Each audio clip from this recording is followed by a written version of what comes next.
Hola, ¿qué tal? Muy buenas noches, días o tardes si nos ve después de la transmisión en vivo. Diría Toño, dependiendo de la hora en la que nos vea, ¿verdad? Bienvenidos a otro episodio más de esto que es el en vivo de Believing. Usted ya nos conoce, ya ha participado y si es nuevo, pues anímese a preguntar. Por ahí tenemos dos preguntas base, dos preguntas clave que van a dar orden y sentido a este programa. ¿Cómo dejar ir a los hijos? Frecuentemente vemos cómo van creciendo y luego les vamos diciendo que así no, que así sí, que si este está muy feo, que si esta está muy fea, que cásate con un rico, que no estudies esa carrera. Y a veces no sabemos cómo transmitir esa preocupación que sentimos, que luego los hijos entienden un mensaje diferente. Pero bueno, de eso y más vamos a estar hablando en el programa de hoy. Toño, ¿cómo estás? Muy bien, Ale. Carrereado, ¿no? Estamos así carrereados. Yo creo que es la primera vez que entramos así a toda velocidad, ajá, ¿no? Y digo, luego a lo mejor tenemos 20,000 compromisos. Acabas de decir una cosa que me dejó pensando. Luego la gente se carga de cosas, ¿verdad? Ajá, nos sobrecargamos. Sí, nos sobrecargamos y luego ya no sabemos qué hacer luego en el tiempo libre y tratamos de cargarnos. A lo mejor habrá algo ahí de culpa que tendremos que platicarle en algún otro episodio. Sí. Episodio 14 de nuestro live de todos los miércoles.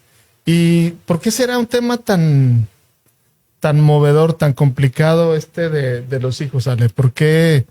Ahorita acabas de decir de cásate con una rica, cásate con alguien que no te haga sufrir, sé feliz, no estudies esa carrera, ¿no? Ya lo habíamos hablado. Te vas a morir de hambre. Digo, no, luego hay carreras que así nos dicen, uh-huh, ¿no? Pero, y luego los propios papás que batallan un poco, no sé, ¿cómo diferenciar? Se me viene ahorita a la mente cuando son buenas intenciones, que yo creo que la mayoría de las veces son buenas intenciones, pero ¿cómo hacer esa diferencia entre un comentario adecuado que lleve al hijo a así crecer y desarrollarse y cuando puede ser un comentario chantajista y manipulador en el que yo quiero controlar más al hijo y verme realizado a través de él o de ella, mis sueños? En algún momento frustrado se me vino a la cabeza esta película, la del Cisne Negro, ¿te acuerdas? Ajá. De toda una situación ahí esquizofrénica y, bueno, un trastorno de personalidad, pero sí de una mamá que trataba de proyectar en un tema ya patológico sus necesidades en la hija, ¿no? Pero ¿por qué nos generará tanto ruido? Fíjate que yo creo que respondiendo un poquito a la primera pregunta que haces de cómo saber hacia dónde va dirigido el comentario, hay que ver de dónde surge esa necesidad, ¿no? Porque a veces como papás estamos muy preocupados o más preocupados incluso por nuestro desempeño como papás, uh-huh, que por el bienestar o la felicidad de nuestros propios hijos. Entonces, el papá que está preocupado por lo que puedan pensar a lo mejor los vecinos o alguien más de la familia acerca de él, digan, es buen papá o es mal papá, que a lo mejor ese papá o mamá preocupado por su propio desempeño está dejando de escuchar, está dejando de ver cuáles son las necesidades de su hijo. Y el hijo a lo mejor no está pensando que su papá es mal papá porque le dice qué hacer o qué no hacer. El hijo está pensando a lo mejor en un proyecto de vida, pero quizás esta preocupación nos lleva como papás a cerrarnos, que ya eso no nos permite escuchar a nuestros hijos. ¿De dónde nace o por qué actuamos así?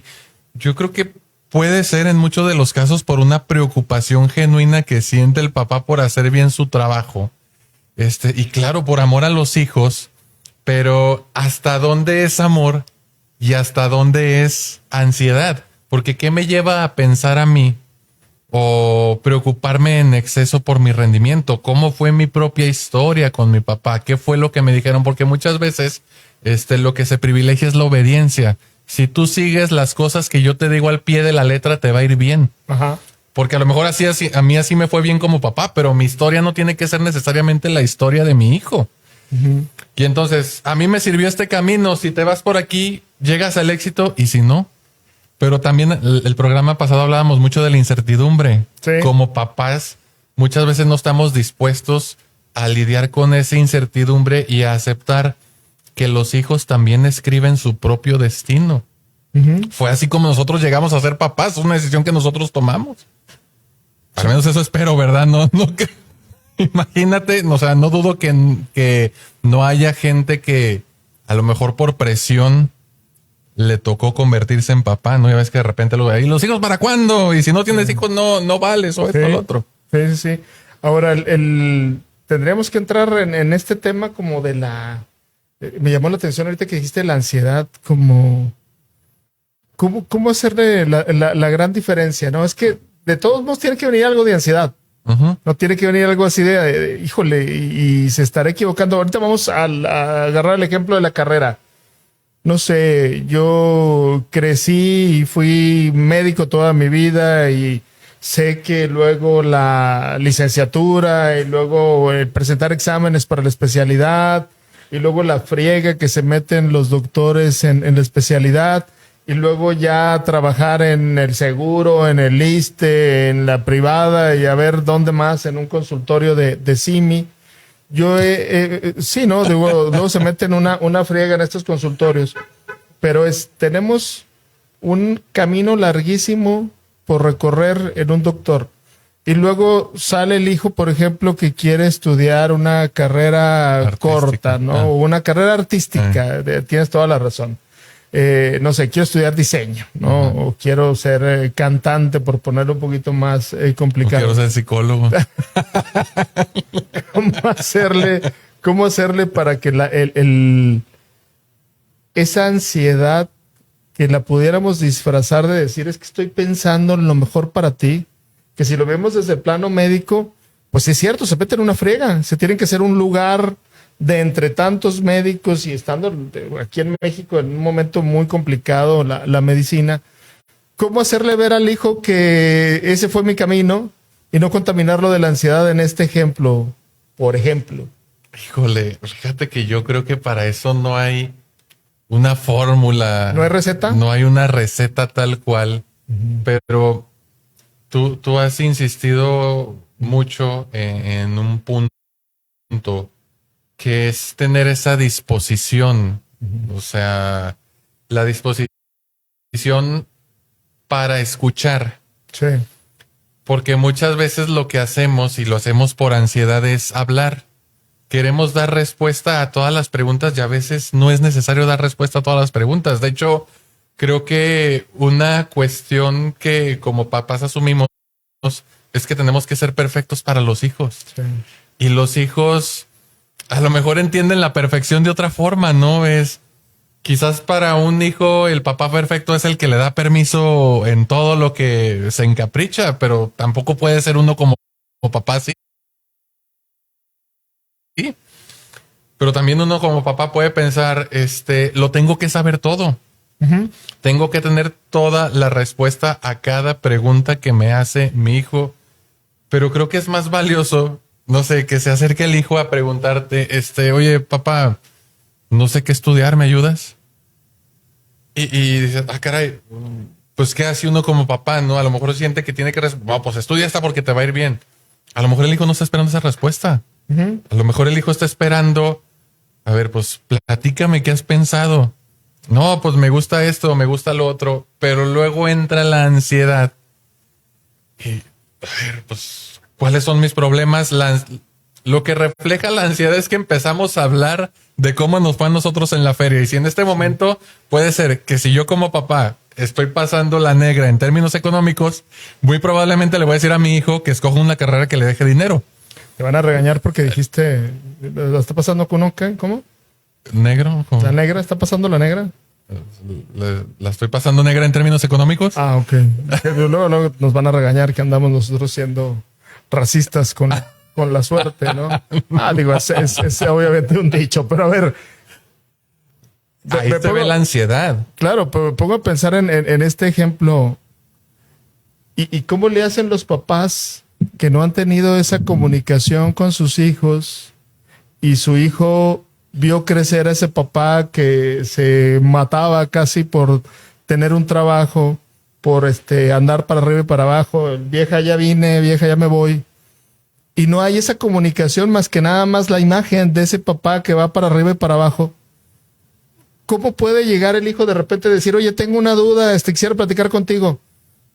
Se tiene que ganar primero la confianza y tiene que haber esa comunicación. Digo, no va a llegar el hijo a platicar todo o la hija a platicar todas las situaciones y todas las dudas que tenga, ¿no? No se va a dar en automático, y más si el papá no busca como que esa convivencia. Que luego sí lo pensamos como papás, ¿no? Ahorita que estabas hablando de lo perfecto, a veces asumimos los papás que es así como que, pues claro que va a venir a preguntarme, ¿no? Claro, pues soy su papá. Exacto, aquí estoy yo abierto todo el tiempo, ¿no? Estoy de 12 de la noche a 5 de la mañana dispuesto, ¿no? A él me puede despertar a la hora que quiera, ¿no? Y yo me puedo adaptar a sus tiempos, ¿no? Luego dicen los papás. Sí se tendría que venir primero la confianza, ¿no? La confianza como la primera medida de cercanía a la situación de, pues hay confianza, ya te puedo preguntar.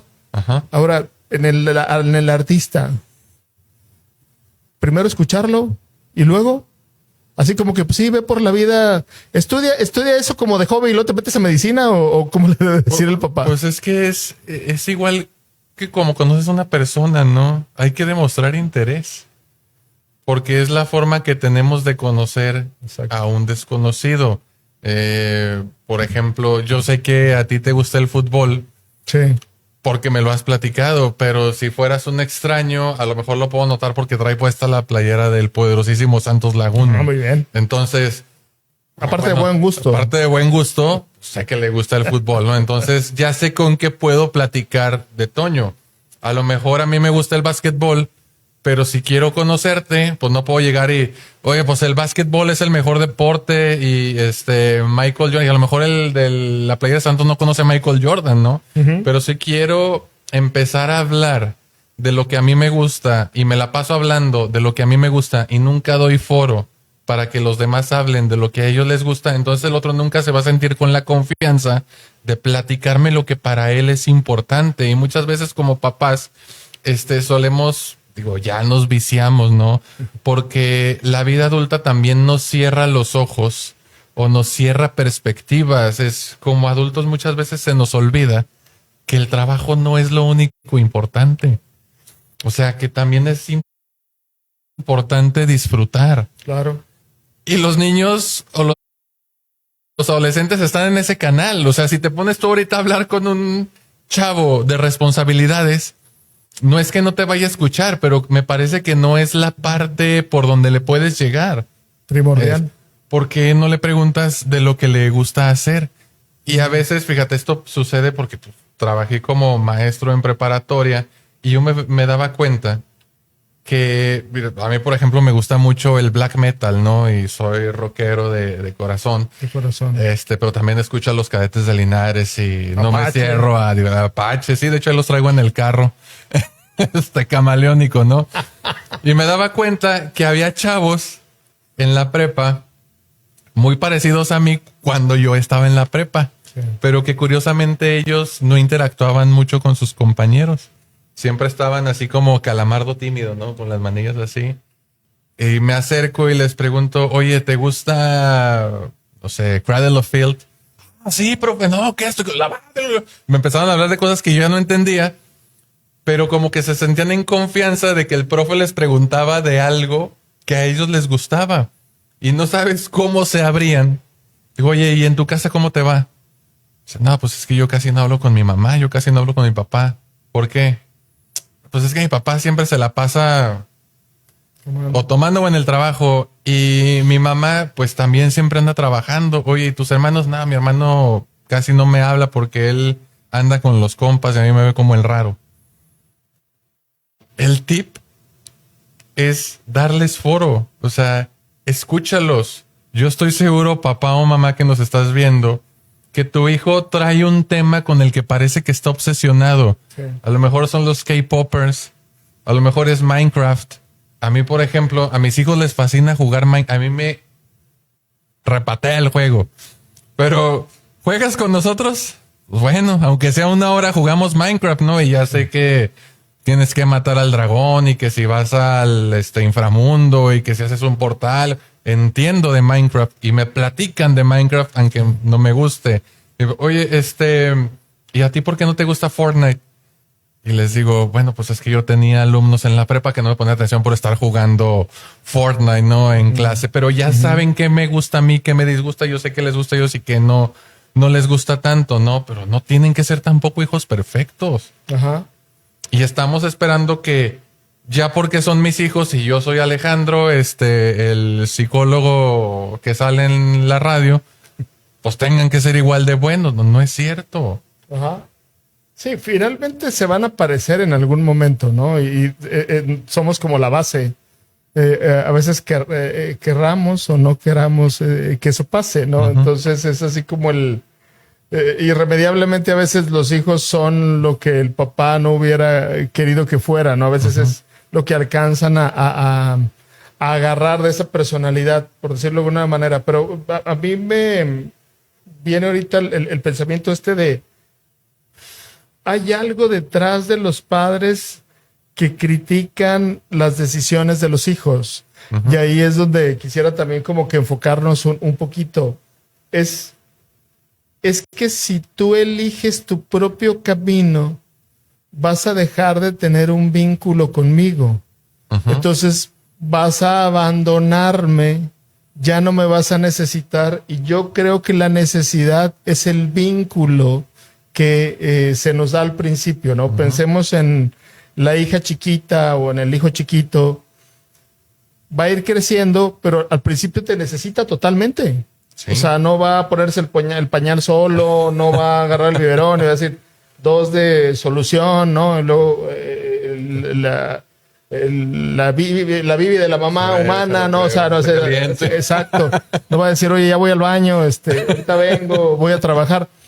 No, hay una etapa bien necesaria, indispensable, donde tiene que depender totalmente el hijo del papá.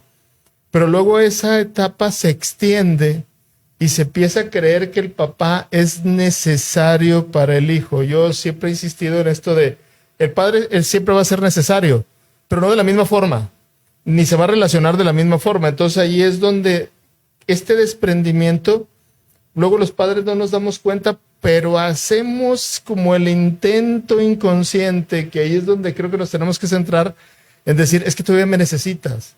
No, yo recuerdo mucho a mi abuelo tuvo 9 hijos y todos muy juntos, ¿no? De hecho, uno de los sueños de él era tener una casa y alrededor la casa de sus hijas con sus esposos. Digo, yo sé que sus esposos han de estar diciendo, ¡ah, qué barbaridad!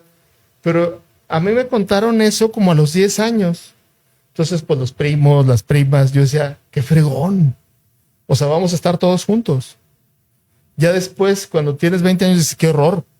O sea, ¿cómo vamos a estar todos juntos? Pues no va a haber límites claros. El tema es que ese tipo de relaciones, cuando uno de los hijos se va, le empieza a regalar cosas. Mi abuelo, mi abuela también, ¿no? O sea, ahí está un carro, después de que lo pidió durante mucho tiempo. Ahí está un terreno, ¿no? Mi abuelo era ganadero. O sea, pues ahí están unas vacas. O sea, había este mensaje inconsciente que si tú lo ves en la conciencia, pues estaba muy claro que le estaba haciendo el paro. Pero en el fondo... son anzuelos. Exacto. Nada más que ahí es donde viene, y digo, no quiero decir que aquí el caso sea de culpa, pero sí se puede generar esto de ¿cómo voy a dejar a mis padres que me han apoyado tanto? Y luego tenemos a los chavos en terapia, y no tan chavos. Decido y tengo miedo a decidir. Cuando decido algo me equivoco. Que digo, pues nos vamos a equivocar siempre. No sé para dónde voy. No me hace sentir pleno mi proyecto. Y ves muchos chavos con este miedo a decidir cuál es su proyecto de vida. Y con esta extensión de que si se separan de los papás, se genera un abandono.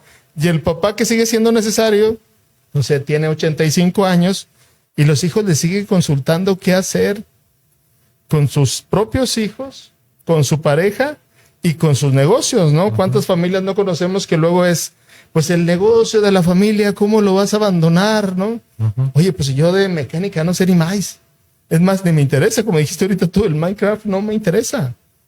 Sí, pero te interesa estar con tus hijos. Ujú. Ahí es donde creo yo que tenemos que pasar del vínculo de necesidad a un vínculo de amor y de respetar la dependencia, la independencia del hijo, ¿no? Ujú.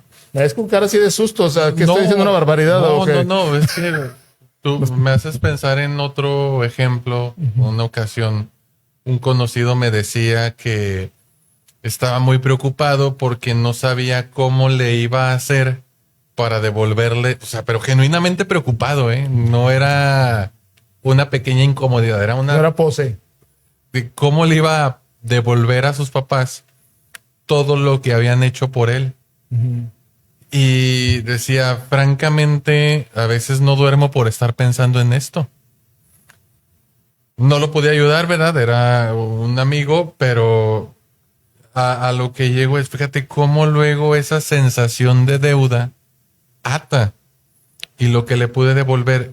Y si en lugar de sentir que les debes, lo que buscaras fuera ser agradecido, porque siento que en esta cuestión las deudas atan y el agradecimiento libera. Claro. Porque en el agradecimiento sientes que puedes retribuir de algún modo, no necesariamente quedándote ligado ni devolviéndoles todo lo que, porque no se los puedes devolver. No. O sea, ni les puedes devolver el dinero porque finalmente lo que pagaron ellos ya fue víctima de la inflación y entonces tendrás que pagarles intereses. O sea, realmente ni en términos económicos ni en términos de tiempo es posible devolverle a los papás lo que hayan hecho bien o mal por los hijos. Y ahorita que mencionas esto de lanzar anzuelos, hay otra cuestión muy real que muchas veces como papás, digo, todavía no llegamos a esa etapa, ni tú ni yo, pero es esa etapa que se conoce como el nido vacío, cuando los hijos se van. Y es que al menos durante 20, 21 años, tanto papá como mamá orientaban su vida, sus actos, sus anhelos y sus peticiones al bienestar de los hijos. Que la mayor parte de la energía estaba concentrada en que los hijos crecieran y fueran productivos. Y desafortunadamente se nos olvida que antes de ser papás fuimos pareja. Se descuida un poco la pareja, en muchos de los casos así sucede. Y cuando los hijos se van, esa pareja ya no sabe qué hacer con su tiempo juntos. Que de cierto modo, para lidiar con esa ansiedad que están sintiendo como parejas, esta persona que tengo acá pasó 20 años fuera de casa, nada más convivíamos por las noches y ahora que pasamos más tiempo juntos, ya no sé qué hacer. Pues le pregunto a mis hijos, oye, ¿y para cuándo los nietos? ¿Para qué le piden nietos a los hijos? Para cuidarlos los abuelos y que no tengan que preocuparse por volver a ser pareja. Entonces es una forma de decirle, no, mejor no te vayas a estudiar de intercambio a Canadá. O mejor no te vayas a, pues no sé, a Chapingo o a cualquier otro lado, ¿no? Muy buena universidad, por cierto. Es para que los papás puedan lidiar con eso de que si se van mis hijos, ¿qué voy a hacer con mi esposa o qué voy a hacer con mi marido? Y es, por eso está muy feo el chavo que te conseguiste. Mira, mejor el de la señora Chuchita, está más guapo y tiene billetes. Queremos escogerles la carrera, las parejas, porque queremos seguir teniendo ese control de las circunstancias y también estamos evitando conectar con la persona que tenemos a un lado. A veces el pasar tanto tiempo fuera nos hace tener esta sensación de desconocimiento porque yo me volví bueno en mi trabajo, me volví bueno como papá, pero muy probablemente me volví pésima pareja. Sí. No, pues que digo, el punto que estás tocando me parece muy, muy complicado porque luego son esquemas que vemos que son como normales, ¿no? Esperables. Y el hecho de que los abuelos cuiden a los nietos, pues sí, viene esta idea de, pues nosotros estamos envueltos en una dinámica donde lo correcto debe ser que tú le dejes tus hijos a los papás, que son los abuelos, y así sucesivamente. Y aquí es donde viene el tema, donde parece que también es una crisis bien complicada. a lo mejor a ti te tocaron los padres de antes, ¿no? Y tú te fuiste a una terapia o te fuiste a un encuentro o te fuiste a un lugar que te permitió entender, yo esperaría que fuera una terapia, que te haría entender lo que estaba pasando en la situación de tus papás, entrar en el agradecimiento, entrar en el reconocimiento y luego pasar a tener una relación diferente con los hijos. Ujú. Muchos papás en esa situación dicen, no, pues yo voy a pasar la bolita. No es, yo quería que, mis papás querían que yo los acompañara en su vejez y en su vida y que siguieran siendo prioridad. Mi pareja pasó a segundo término, pero ahora yo quisiera que mis hijos no hicieran una vida y que estuvieran pegados a mí. Ahí es donde la conciencia a veces dice uno, ¿sabes qué? Pues me toca hacer que esos hijos crezcan y que yo pase a la siguiente generación el agradecimiento, la independencia. No quiere decir que estemos bien, pero estamos tratando de darle las herramientas a esos hijos que a lo mejor por ignorancia, a lo mejor por planeación, programación, por aprendizaje, nuestros padres no los pudieron dar. Porque también creo que ahí es donde tenemos que cortar y hacer al final del día lo que los padres de acá, o sea, los abuelos, nosotros como padres y los hijos buscamos en esencia que sean felices, Ujú. ¿no? Y que yo creo que como padre, y tú no me dejarás mentir, ¿qué pones en primer lugar para tus hijos? O sea, tú dices, pues que tengan dinero, pues puede a lo mejor ir como en la cuarta, que tengan sus necesidades básicas cubiertas, a lo mejor en la tercera, pero pudiéramos apostar que la número uno es que sean felices, que estén, ¿cómo le llaman? No desarrollados, sino plenos. Ujú. Y que si nosotros contribuimos a eso, creo que la labor como padres es la principal, ¿no? Que encuentren su camino. No quiere decir que uno les vaya a hacer el camino, sino decir, bueno, la dirección que tomes ahí estoy, ¿no? Está bien fácil ahorita platicándolo, ahorita que hacen los No, abuelos, sí. pues, pero estás súper canijo, ¿no? Sí, a ver. Vamos a sacar saludos. A ver, a ver, a ver. Bueno, saludos, a ver, Raleigh. Antes de que Estás se nos coordinando vaya. el programa. A ver, nos dice Nilsa Morales, hola, saludos. Saludos, Nilsa. Que siempre se hace presente. Siempre. Y luego acá tenemos que nos dice Patti Rubio, saludos Toño y Alex, excelentes profesionales. Ah, muchas gracias, Pati. Pati. Nos comenta Claudia Chavarría Borroel, aún no llega ese momento, pero es algo que me da mucho miedo porque es autista. Órale, está interesante ahí el tema. O sea, eso tiene Tiene un hijo o hija con Fíjate autismo. que ya no hay más. Hay uno más, déjame lo saco, nos dice Ellen Aguirre. Ay, hablan de Five Nights at Freddy's y de cosas de esas raras, animes. Dice, pues a estudiar o investigar sobre eso para que podamos charlar. Sí, pues es meterse en la vida de los hijos, ¿no? Y respondiendo. Interesarse. Y interesarse, sí, exactamente. Para poder meterse ahí que interesarse. Muy padre esa postura de Helen. Y respondiendo a la pregunta de Claudia, tuve la oportunidad de, pues, en mis primeros años como psicólogo, de coordinar un departamento en una ONG en la que trabajamos con ceguera y discapacidad visual. Y entendemos, o el asunto principal ahí en Ver Contigo, saludos a Ver Contigo, era, ¿Cuál es el otro nombre? A ver, contigo. mire usted, Así decía una paciente. así decía una usuaria, bueno, la mamá de un usuario, ¿no? Pero lo que se trata de potenciar ahí es el máximo posible de autonomía del niño, niña o cualquier usuario con ceguera o discapacidad visual. En el caso del autismo, no, pues no podemos considerarlo una discapacidad. Sin embargo, pues también son niños, niñas, personas que necesitan desarrollar habilidades para la vida. Entonces, el trabajo definitivamente pues es distinto. Como papá, como mamá, requiere de mucho acompañamiento, tanto para el niño como para las familias. Pero finalmente es lo mismo.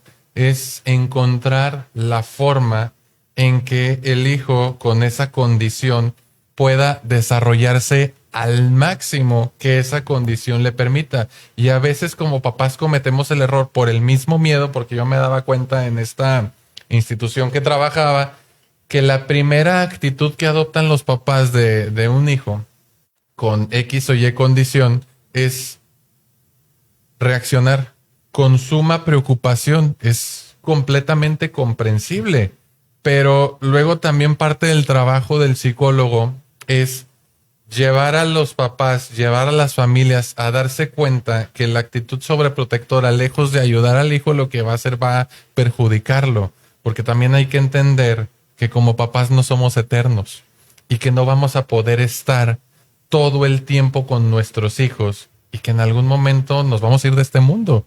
Nuestro hijo se va a quedar aquí. Entonces, ¿qué mejor que con ayuda de profesionales, con ayuda de sus papás, ese niño o niña pueda desarrollar su máximo potencial posible para que pueda buscar ayuda, para que pueda resolver problemas, para que pueda desenvolverse por él mismo? Y sobre todo, no compararlo, porque cada uno, incluso quien no tenga una condición autista, pues tiene diferencias, ¿no? Por eso existe la diversidad y no tenemos que resolver las cosas igual. Entonces, hay que ayudarle a esos niños a conocer, a reconocerse, a identificar su condición, a hacer las paces con su condición y a partir de ahí que pueda aprender a resolver problemas. Claro que en este espectro autista pues hay niveles, ¿no? Cada uno con distintas habilidades, pero a final de cuentas también ellos nos dan sorpresas. Y si nos damos el tiempo de conocerlos, pues mejor vamos a poder ayudarlos. Híjole, es que ahorita que hablábamos de la necesidad, digo, y gracias por el comentario y la confianza, creo que acabas de dar una excelente respuesta, ¿no? Hay que darle las herramientas y creo que eso es lo importante, decía Susan, mi amiga, cuando la respuesta está tan bien dada, ya no hay que agregarle más. Yo nada más me iría al lado, no para agregarle, sino hacia el lado del tema un poquito emocional. Qué difícil, porque está la necesidad de la culpa, ¿no? Hay algo que no se habla, sobre todo con ciertas condiciones y sobre todo condiciones que están estigmatizadas. Ahorita lo dijiste tú muy padre, tienes un video que hiciste para la farmacia Cleans, ¿verdad? Uh-huh. Donde hablas del tema del autismo. ¿Qué es el autismo? Porque luego hay tantas definiciones, hay tantos especialistas que los papás se ven hostigados, pero yo no encuentro otra palabra más que hostigados, saturados. Ahorita como veníamos tú y yo, digo, que valga la comparación, nada que ver, pero que veníamos así como que corriendo, casi con las mochilas cargando y sin las llaves y se nos olvidó el aire y quién sé qué pasó, aquí como a 60 cuadras que vivimos. Pero el tema es, hay algo que no se habla, que es la culpa. Ajá. Y esa culpa, ahí la traes, ¿no? Ahí la traes bajita, alta, y si es necesario platicarla. Obviamente no hay de qué sentirse culpable, pero sí oye bien fácil decirlo, pero se siente, dices, híjole, ¿qué va a pasar? Que es uno de los temas con la gente que tiene algún hijo con una condición complicada en las habilidades es ¿qué va a ser de mi hijo cuando yo me muera? Cuando yo no esté, ¿no? Y esa ansiedad es bien genuina, no que la otra no sea genuina, pero es una ansiedad, yo creo que existencial, bien canija, es que ¿qué va a pasar? ¿Cómo lo van a tratar, no? Entonces, ¿de quién se va a agarrar, no? Platicábamos ayer, hoy en la mañana, de un caso que nos platicaba el doctor Gamboa, que dice uno, o sea, pues, se puede ir uno en cualquier momento. Hablaba de una persona grande que falleció de una manera trágica, ¿no? Y abandonada, ¿no? Cuando en realidad este tipo de cosas nos mueven bastante, ¿no? Sí, pues claro, el solo hecho de imaginarlo. O sea, no necesitas vivirlo para sentir feo, para sentir miedo, para sentir culpa. Pero a lo mejor, como tú dices, suena muy fácil desde mi posición, porque ahorita estoy aquí sentado cómodamente con el aire en un sillón. Pero efectivamente, pues no sabemos cuándo nos vamos a ir. Pero mientras estamos vivos, creo que sí tenemos conciencia, podemos llegar a tener conciencia de lo que le hemos podido transmitir a los hijos.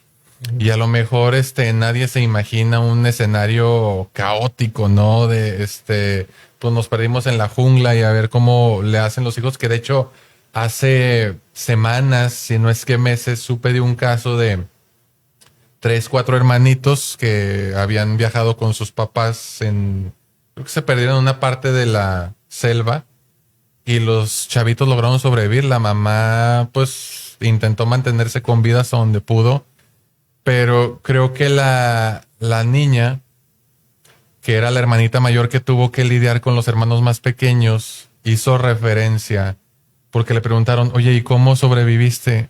Bueno, pues es que mi mamá nos enseñó a que esto era comestible, esto no, y finalmente ahí queda, ¿no? Es una situación muy dramática, pero finalmente sí se ve y los hijos sí hacen uso de lo que aprendieron de nosotros. Muchas cosas no se las decimos verbalmente. Exacto. Muchas cosas son las que ven. Y a lo mejor, yo por ejemplo, eso me falta con mis chamacos, porque no me he puesto a explicarles con lujo de detalle cómo prender el carbón. Me han visto y se los he explicado así indirectamente. Le digo, mira, que es un arte, es un arte. Aquí pones, cuando estamos en el campo, a nosotros nos gusta mucho salir al aire libre, vamos mucho al río o a la presa. Digo, mira, aquí tienes que poner piedras alrededor para que la lumbre no se esparza y no vaya a quemar nada. Y luego, fíjate, aquí haces una montañita y le pones esto, pero no los he dejado que lo hagan por ellos mismos. Sin embargo, han visto. Claro. Entonces, una idea se han de dar, ¿no? Entonces, no sé si esto puede hacer quédense tranquilos o preocúpense, porque la mayoría de las cosas que aprenden nuestros hijos lo hacen de vista y sin que nosotros se los digamos. Muchas veces aprenden a solucionar conflictos porque nos vieron.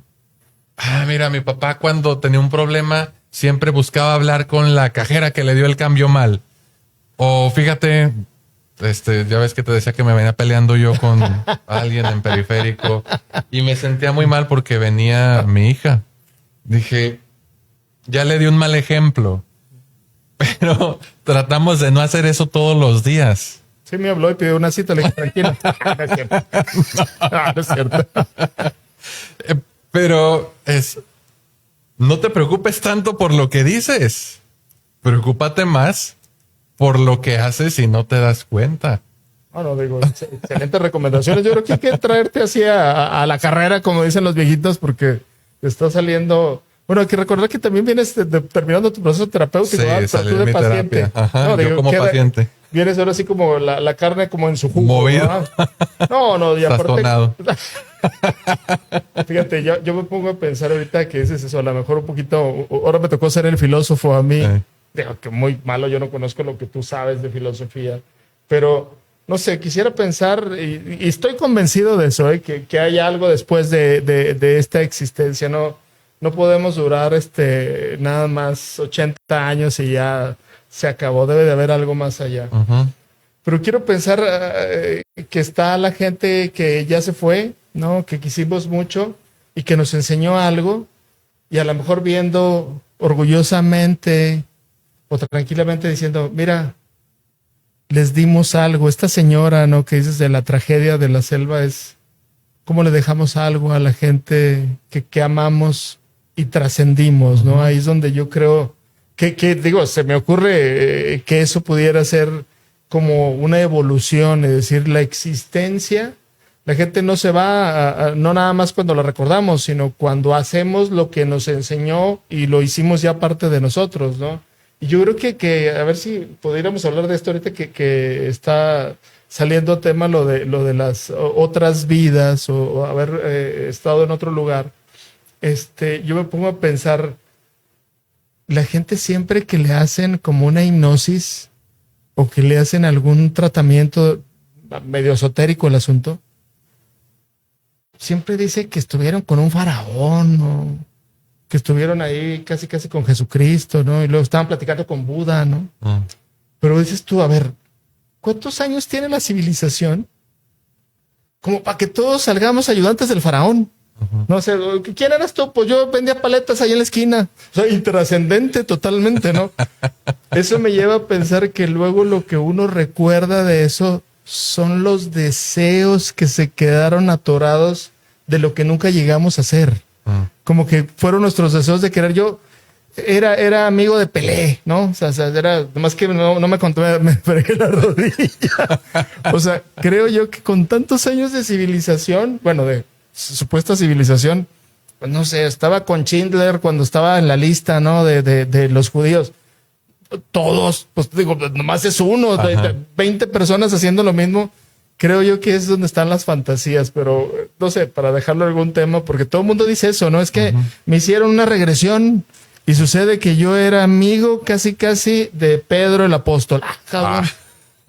Y lo estoy viendo a Pedro así las barbas, mira, pues a lo mejor era tu tío, ¿no? O sea, digo, con todo respeto, pero no se les hace raro que luego la gente diga, No, oye, digo, hay gente que todavía se atreve a más. ¿Ah, sí? Ellos a mí me hicieron regresión y me dijeron que yo era Alejandro Magno. Hola, el problema es que luego la gente se la cree, ¿no? Ajá. Entonces, mira, pues simplemente con la ascendencia y los apellidos, o sea, yo soy, ¿cómo se les dice? Descendiente de Isabel II, ¿no? O descendiente de Colón. Pues sí, pero Colón fue Colón, o sea, ya. Exacto.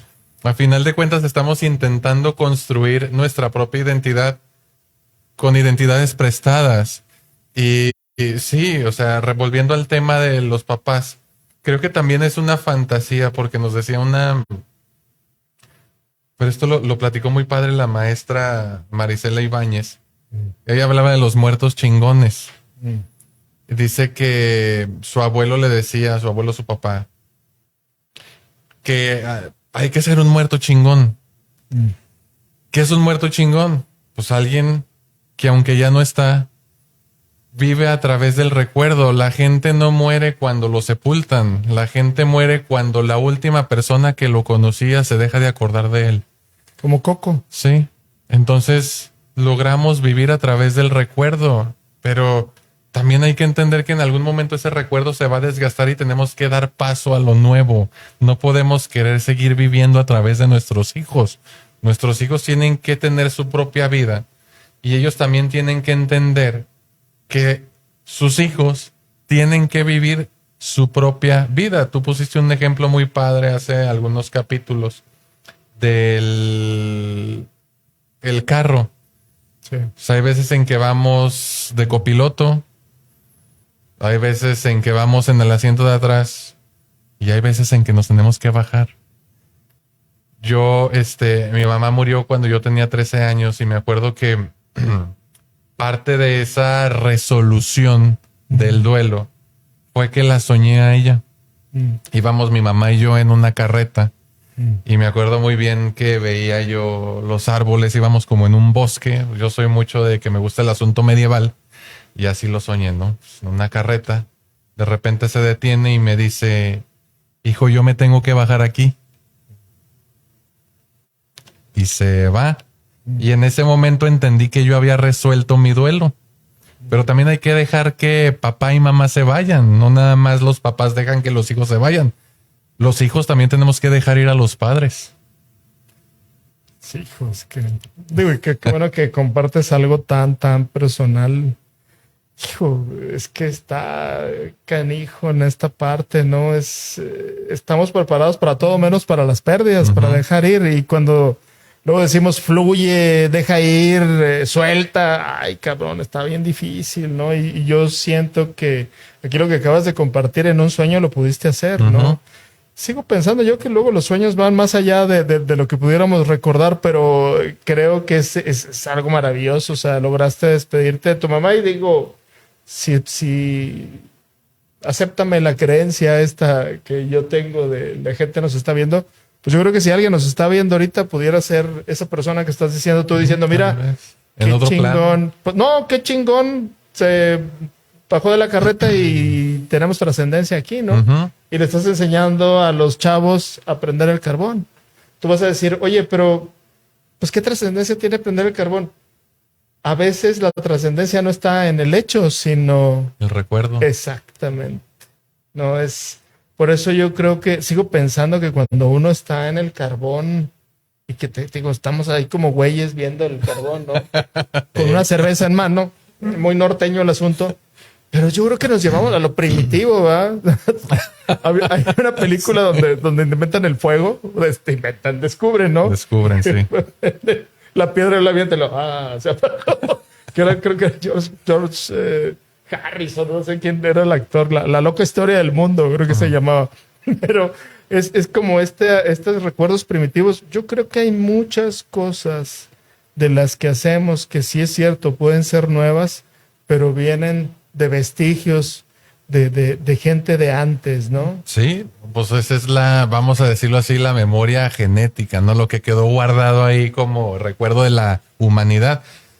Tú me hiciste acordarme de otra película muy buena, del Clan del Oso Cavernario. No, pero te estoy diciendo una barbaridad, una película de botana. No, pero fíjate que eso bien interesante porque cuando descubren el fuego, lo descubren lejos de la aldea. Entonces tienen que ir cerca de un volcán y van cuidando las brasas para que no se les vayan a apagar hasta que descubren, pues no es así, mira, se puede prender aquí mismo donde estás, no tienes que ir al volcán a traer el fuego, pero lo interesante es el proceso de descubrimiento, como tú dices, no es prender el carbón, son todas las experiencias relacionadas con ese hecho lo que nos da satisfacción. Y tratar digo, me encantó la frase que dijiste hace rato, ¿cómo es el del agradecimiento? Las deudas atan, el agradecimiento libera. O sea, yo creo que tendremos que llegar a ese agradecimiento y ser más, ¿cómo le llaman a esta palabra? De que no sea la lástima la que nos guíe, sino la compasión. O sea, entender que la vida a veces de nuestros padres, también ahorita dijiste, hay que dejar ir a nuestros padres, pues tener compasión por seres humanos que a veces, digo, a mí me ha tocado luego personas que en la muerte dicen, es que no te vayas, tienes pendientes, ¿no? Tenemos a personas que luego están, no sé, en una situación de un cáncer terminal muy doloroso y es que resiste, ay canijo, o sea, a veces ese dejar ir aquí se oye muy padre, pero te digo, ahorita que acabas de compartir esta escena tan maravillosa de tu vida, pues ya casi me dan ganas a mí de salir y decir, híjole, te la bañaste, o sea, realmente es algo de corazón. Y aquí es donde yo insisto y se lo transmitimos a la gente. El estar de psicólogos no es que nosotros estemos así como que está todo resuelto y aquí pásele y aquí le decimos por dónde va el asunto. No, es a través de lo que nosotros vivimos como personas, es lo que nos hace buenos psicólogos o al menos psicólogos interesados, que es lo que hablamos de los padres, interesados en el desarrollo de los hijos, ¿no? Lo platicábamos en la mañana en la asesoría, ¿no? Es lo que nos hace buenos psicólogos es la intención de ser buenos psicólogos, no nada más el conocimiento. Y ahorita decía Helen, hay que prepararse, hay que leer. A veces no, a veces es nada más el interés. No es, a mí si me explican la mecánica, yo creo que voy a seguir igual. Curiosamente voy a tener un hijo psicólogo y un hijo mecánico, pero yo creo que si me explica a mi hijo el mayor la mecánica no le voy a entender, pero voy a estar interesado en lo que a él lo hace feliz, ¿no? Y creo que un hijo, viéndonos nosotros como hijos y como papás, lo que más le va a dejar es que esté el interés de alguien amado ahí. A ver, me interesa lo que me estás diciendo. Oye, no entiendo ni más y creo que no le voy a entender, pero estoy interesado en lo que tú me comentas, ¿no? Estoy interesado en tu felicidad y en tu desarrollo. ¿No? Sí. Que luego eso, hay una escena muy padre en mi villano favorito donde nos explica el proceso de convertirse en villano, ¿no? No en persona, en villano, como fines para esta película, que va y le enseña a la mamá. A la mamá. Estaba muy bombruna. El cohete de macarrones que hizo. Mira, mamá, un cohete de macarrones. Y la mamá, o sea, sí, no le hasta que hace uno de verdad y la mamá como que o sea, al final termina por no validarlo y genera un resentimiento. Sí. Por eso se vuelve malo, porque nadie. Y hay una canción, no me acuerdo si ustedes la saben, que dice: yo soy rebelde porque el mundo me hizo así, porque nadie me ha tratado con amor.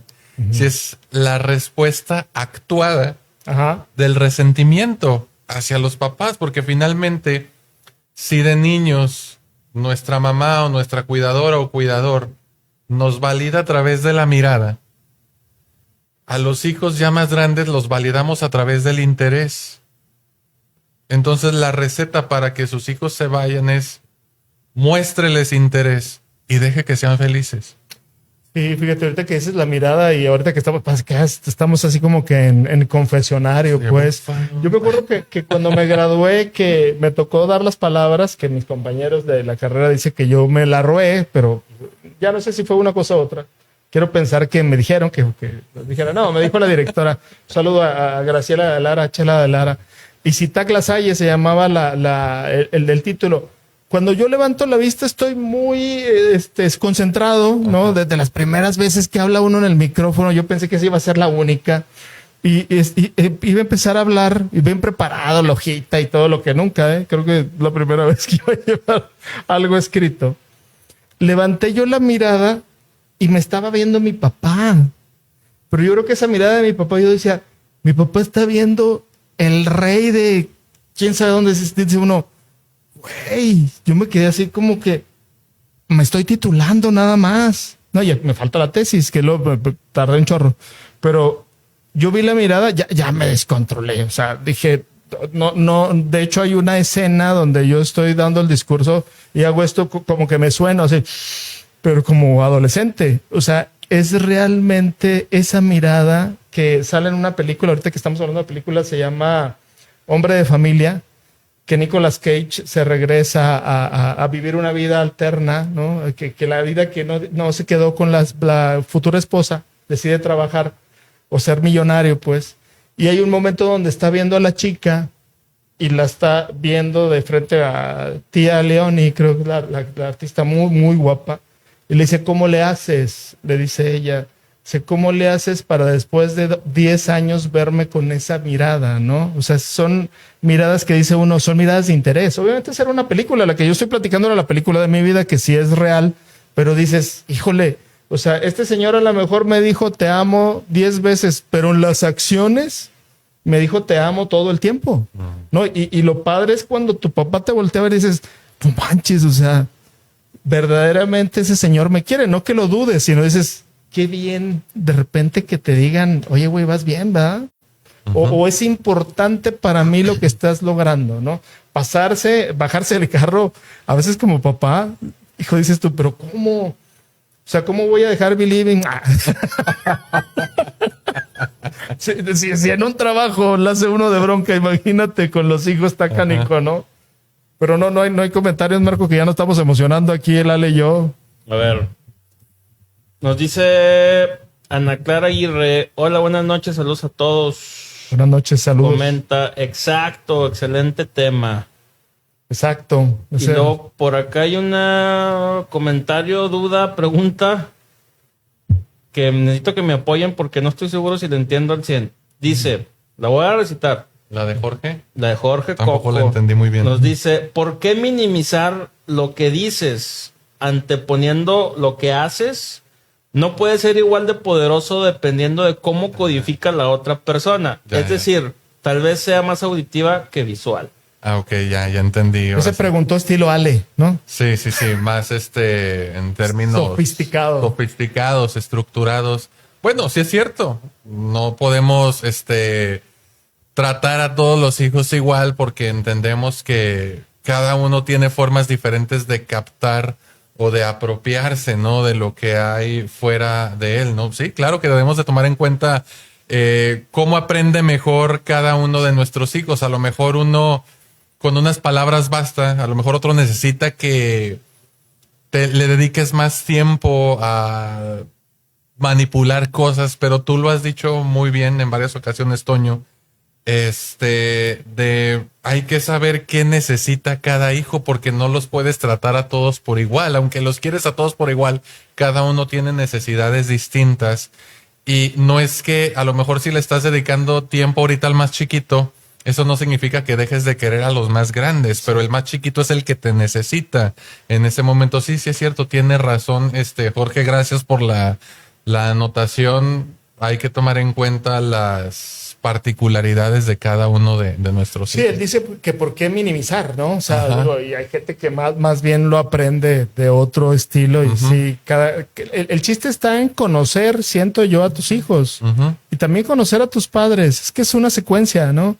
nadie da lo que no tiene, diría mi mamá, ¿no? O sea, pues no voy a dar lo que no me dieron mis papás, pero hay gente tan fregona, tan muertos, ¿cómo dijiste? Muertos chingones. Muertos chingones. Hay gente tan chingona que recibió bien poquito y dio todo genuinamente, ¿no? O sea, creo yo que esa sería la idea. A ver, pero para ir aterrizando, dejándole algo a la gente, que creo que ya le hicimos así como que combinándolo un poco y seguimos nosotros haciendo el programa de esta forma. Nos han pedido luego que seamos un poquito más estructurados, pero creo que la idea es que vaya saliendo así más fresco, y aparte estos ejemplos que creo que dimos ahorita, sí, esperemos que ayuden un poquito más, sensibilicen a la gente a hablar más de sus cosas emocionales, ¿no? Pero a ver, aterrizando, ¿qué le decimos a los papás y qué le decimos a los hijos? Yo creo que para los papás, a lo mejor suena muy fácil decirles que aprendan a confiar en sus hijos, pero yo creo que para llegar a la confianza, primero tenemos que pasar por la observación. Entonces, obsérvelos, póngales atención, pregúntenles, porque si no los conocen, pues no van a poder confiar en ellos. Ahora, muchas veces pensamos mal como papás y como personas en general, que la gente nos tiene que dar elementos para que confiemos en ellos, y en parte creo que es cierto, pero la confianza es algo que nosotros le regalamos a las otras personas. Si no le puedo dar confianza a mis hijos, o sea, yo confiar en ellos, muy probablemente algo esté pasando conmigo. Véngase a terapia, venga con los expertos. A los hijos, pues también si sientes que no puedes conectar con tu papá y sientes que tu papá no te abre las puertas, también tú puedes solicitar recibir atención profesional. A lo mejor esa es la primera forma de acercarte a tu papá, no decir, ya voy a platicar directamente con mi papá. No, es mamá o papá, me siento así, me siento así, creo que necesito ayuda. Y a lo mejor ese psicólogo nos va a ayudar a encontrar la forma más adecuada de primero ver cómo me estoy sintiendo y después cómo intentar comunicarme con, porque también, señor, señora, va a venir, ¿eh? Si su hijo le pide ayuda y la terapia es para él, lo vamos a citar a usted. Y ahí también, en ese proceso, va a descubrir una forma sana y funcional de comunicarse con sus chamacos. Soy yo que le dijiste así. Bien. No, digo, insisto, definitivamente, como decía Susan otra vez, ¿no? Es cuando las cosas quedan también explicadas, ya no es necesario darle más vueltas. Pues agradecerle a la gente, Ale, avisarles que el próximo miércoles vas a estar tú a cargo de live, porque yo voy a estar haciendo un trabajo muy, muy pesado, ¿no? Ajá. Voy a estar en otros asuntos. Pero nos enlazamos. Espero. Digo, no sé cómo esté yo el miércoles a las 9 de la noche. A lo mejor ya estoy muy asoleado. No, nos vamos de vacaciones. Pero sí, aquí ya estarás tú la próxima semana. Ojalá que la gente nos diga qué es el tema que le gusta, que quisiera que abordáramos, con toda la confianza del mundo, y volvemos a insistir en esta parte. No es un punto de vista que espero le sirva, o esperamos le sirva. Y lo que a mí me gustaría otra vez resaltar, hay una filosofía en nuestra empresa, ¿no? Pareciera que tú y yo estamos hablando de temas ya planeados. Puede ser que sí estén planeados, pero la esencia es ayudar a otro ser humano, ponernos en función del servicio de otro ser humano, y todos, definitivamente todos, necesitamos una terapia. No en el mismo momento, pero a lo mejor en algún momento de nuestra vida, o más bien en algún momento de nuestra vida. La cuestión es abrirle la puerta cuando exista esa tocada de puerta, ¿no? Uh-huh. Agradecerles a la gente. Había una pregunta. Marco tiene una pregunta. Un comentario que se me hace muy atinado para ir cerrando ya la emisión. A ver. Bueno, nos dice primero Ana Clara que pase buenas vacaciones, a disfrutar se ha dicho. Y nos comenta finalmente Ramiro Vaquera, que yo creo que va para Toño, y dice: buenas noches, licenciado. Retomando el tema de su papá, con todo respeto la frase, ¿algún pendiente? Estamos en el mejor momento de arreglarlo. Ajá. Esa frase la leí en el Siglo de Torreón, escrita por usted hace más de 10 años, sin temor a equivocarme. Pues sí, Ale les puede platicar un poco de esa frase. Primero gracias a los comentarios, sí, gracias a Ramiro por recordarnos. Es una frase de mi papá cuando fallecían parientes que han desafortunadamente fallecido, él me decía, a ver, es que aquí ya se acabó todo, no me lo sigue diciendo, ya se acabó todo. Ya aquí lo que le digas o que llores ya es extra. Y él me dice siempre, ¿qué, algún pendiente? Hicimos un artículo en el Siglo de Torreón, si lo pueden checar en el diván, ¿no? Que ahí viene algún hijo, bueno, se llama el título, hijo, algún pendiente, es obra de mi papá y pues lo cual agradezco que me haya hecho esa pregunta porque no hay ningún pendiente, ¿verdad? Tristeza siempre habrá, pero algún pendiente nunca, ¿no? Que tú también te acuerdas de ese artículo, ¿verdad? Me acuerdo de otro, fíjate, no precisamente de ese. Me acuerdo mucho del de la hamburguesa. ¿De la hamburguesa? Es una rica hamburguesa, el de la culpa por vivir. La culpa por vivir. Ajá. Sí, es cierto, se acuerda de la hamburguesa. Pero bueno, escribimos 6 años en el Siglo de Torreón. Luego ya no hubo chanza, la verdad, ya estuvo, como dice uno de mis sobrinos, ya no hubo chanza. Pero pues acá nos estamos viendo. Gracias, Ramiro, me hiciste recordar un muy, muy buen momento.